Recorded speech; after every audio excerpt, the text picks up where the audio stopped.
प्यार में दीवानगी या बेबसी। शादी के 18 साल बाद पति ने बीवी को प्रेमी के हाथों सौंपा।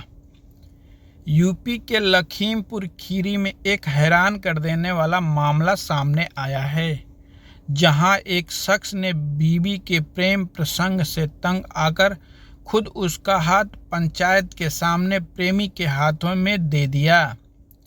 रिश्ते में प्रेमी युवक का चचेरा भाई है। यही नहीं, पंचायत में ही दोनों की शादी का ऐलान भी कर दिया।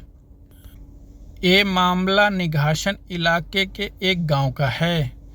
झारखंड के खरबनी की रहने वाली एक महिला की शादी इलाके के एक गांव के युवक के साथ 18 साल पहले हुई थी।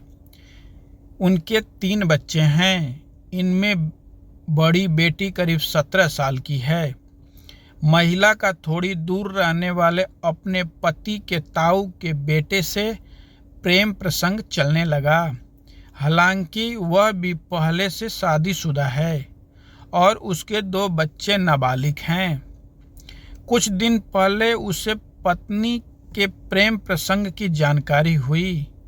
कई बार समझाने के बावजूद पत्नी ने उसकी बात नहीं मानी, जिससे परेशान होकर युवक ने पंचायत बुलाई, लेकिन दोनों ने उसकी बात भी नहीं मानी।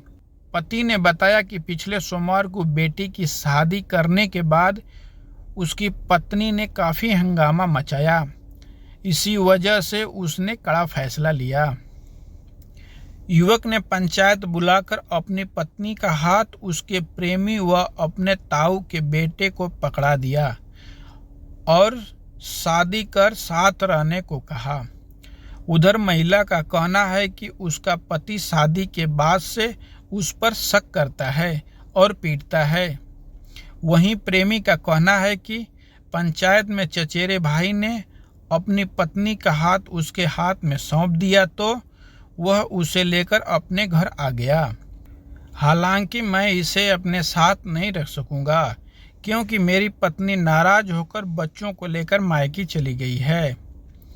वहीं इस संबंध को लेकर कोतवाल महेश चंद्र ने बताया कि इस मामले में मेरे पास कोई तहरीर नहीं आई है। तहरीर आने पर कार्रवाई की जाएगी।